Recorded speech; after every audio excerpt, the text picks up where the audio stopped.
Hello everyone, আসসালামু আলাইকুম। আজকে আপনাদের সঙ্গে শেয়ার করছি বিরিয়ানি রেসিপি। বিরিয়ানি অনেকভাবেই তৈরি করা যায়।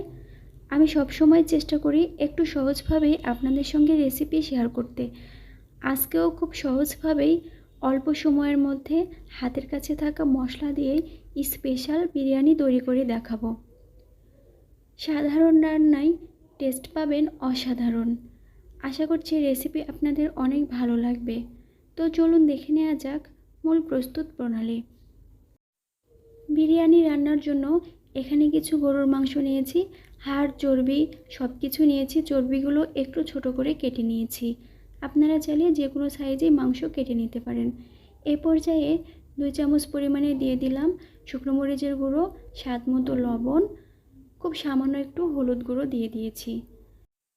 গরম মশলা দিলাম 2 চামচ পরিমাণে, সয়া সস দিয়েছি 1 চামচ পরিমাণে এবং 2 চামচ পরিমাণে বাদাম বাটা দিয়ে দিলাম। আমি এখানে কাঠবাদাম ব্যবহার করেছি। এ পর্যায়ে কিছু পেঁয়াজ বেরেস্তা দিয়ে দিয়েছি এবং অফ ক্যামেরায় আমি 2 চামচ পরিমাণে আদা এবং রসুন বাটা দিয়ে দিয়েছি। পর্যাপ্ত পরিমাণে সয়াবিন তেল দিয়ে হাতের সাহায্যে খুব ভালো করে মাংসের সাথে মশলাগুলো মিশিয়ে নিচ্ছি। সব মশলাগুলো খুব ভালো করে মেশানো হয়ে গেছে। এ পর্যায়ে একটা প্লেট দিয়ে ঢেকে রেস্টে রেখে দিচ্ছি 30 মিনিটের জন্য। চুলায় একটা প্রেসার কুকার দিয়েছি। আজকের এই গরুর মাংস প্রেসার কুকারে রান্না করব। ম্যারিনেট করা গরুর মাংসগুলো দিয়ে দিলাম, একটু কষিয়ে নিচ্ছি। চুলার আঁচটা মিডিয়ামে রেখে মাংসটা কষিয়ে নিচ্ছি। খুব সুন্দর করে মাংসটা কষানো হয়ে গেছে। দেখে নিশ্চয়ই বুঝতেই পারছেন তেল উপরে উঠে এসেছে। এই পর্যায়ে পর্যাপ্ত পরিমাণে পানি গরম করে নিয়েছি। গরম পানি দিয়ে দিচ্ছি। আমি এখানে গরম পানি ব্যবহার করেছি, আপনারা চাইলে ঠান্ডা পানিও দিতে পারেন। প্রেসার কুকারের ঢাকনাটা লাগিয়ে মাংসটা রান্না করে নিচ্ছি এবং অপর চুলায় একটা কড়াই দিয়েছি।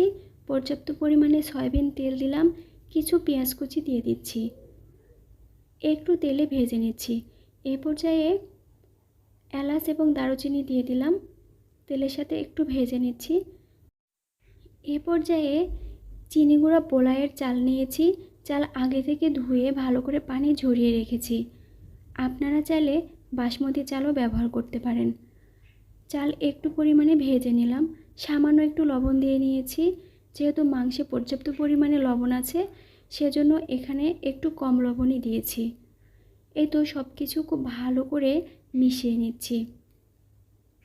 খুব সামান্য একটু জিরা দিয়ে নিলাম, আবারও খুব ভালো করে মিশিয়ে নিচ্ছি। তবে আপনারা চাইলে চালটা না ভেজে গরম পানির মধ্যে সামান্য একটু গরম মশলা, জিরা এবং তেল দিয়ে 80% রাইস রান্না করে নিতে পারেন।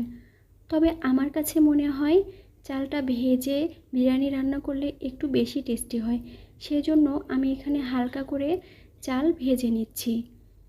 আমি এখানে 3 পট চাল নিয়েছি এবং 3 পট চালের জন্য 6 পট পানি খুব ভালো করে ফুটিয়ে নিয়েছি। এবার ফুটন্ত গরম পানি দিয়ে দিলাম। চুলার আঁচটা মিডিয়ামে রেখে একটু নেড়েচেড়ে ঢাকনাটা বসিয়ে দিলাম। 5 মিনিট পরে ঢাকনাটা উঠিয়ে 1 চামচ পরিমাণে বিরিয়ানি মশলা দিয়ে দিয়েছি। আমি এখানে রাঁধুনি বিরিয়ানি মশলাটা ব্যবহার করেছি। এ পর্যায়ে আবারও 2 মিনিট রান্না করে নিয়েছি। দেখুন 80% রাইসটা রান্না হয়ে গেছে। এবার চুলাটা অফ করে দিচ্ছি। এদিকে অপর চুলায় যে মাংসটা বসিয়ে দিয়েছিলাম প্রেসারে, সেই মাংসটাও হয়ে গেছে। দেখে নিশ্চয়ই বুঝতেই পারছেন কত সুন্দর লোভনীয় একটা কালার এসেছে। এই পর্যায়ে মাংসটা একটা পাত্রে নামিয়ে নিচ্ছি। এই তো রাইসটা একটু চারিপাশে ছড়িয়ে দিচ্ছি। এই পর্যায়ে রান্না করে রাখা মাংসগুলো দিয়ে দিচ্ছি। তবে আপনারা চাইলে রাইসটা উঠিয়ে একটু লেয়ার করেও দিতে পারেন। আমার হাতে সময় খুবই কম ছিল, সেজন্য আমি একেবারে দিয়ে সব কিছু মিশিয়ে নিচ্ছি। এই পর্যায়ে আগে থেকে জাল করে রাখা 1 কাপ পরিমাণে গরুর দুধ দিয়ে দিলাম। দুধ দিয়ে আবারও খুব ভালো করে একটু মিশিয়ে নিচ্ছি। দুধ অবশ্যই দেওয়ার চেষ্টা করবেন, এতে করে বিরিয়ানির টেস্ট আরও দ্বিগুণ পরিমাণে বেড়ে যায়। উপরে 4টা কাঁচামরিচ দিয়ে নিয়েছি এবং কিছু পেঁয়াজ বেরেস্তা দিয়ে দিলাম। এই পর্যায়ে চুলাটা জ্বালিয়ে দিলাম এবং চুলার আঁচটা একদম লোতে করে দিয়েছি। ঢাকনাটা খুব ভালো করে বসিয়ে দিয়েছি। এইভাবে 10 মিনিট দমে রেখে দিলাম। খুব বেশি সময় রেখে দেওয়ার প্রয়োজন নেই। এই তো 10 মিনিট পরে ঢাকনাটা উঠিয়ে একটা প্লেটে উঠিয়ে দেখাচ্ছি। দেখুন বিরিয়ানিটা কতটা ঝরঝরে হয়েছে এবং দেখতেও কতটা লোভনীয় হয়েছে। তো একদম সহজভাবে আজকের এই রেসিপি আপনাদের সঙ্গে শেয়ার করেছি। বাসায় অবশ্যই এইভাবে ট্রাই করবেন। আশা করছি সবাই অনেক বেশি পছন্দ করবে। আমার বাসায় মেহমান আসার কারণে আমি খুব অল্প সময়ের মধ্যে এইভাবে বিরিয়ানি তৈরি করেছি। মাশাআল্লাহ, খেয়ে সবাই খুব প্রশংসা করেছে। তবে আপনাদের কাছে আজকের এই রেসিপি কেমন লেগেছে কমেন্টে অবশ্যই জানাবেন।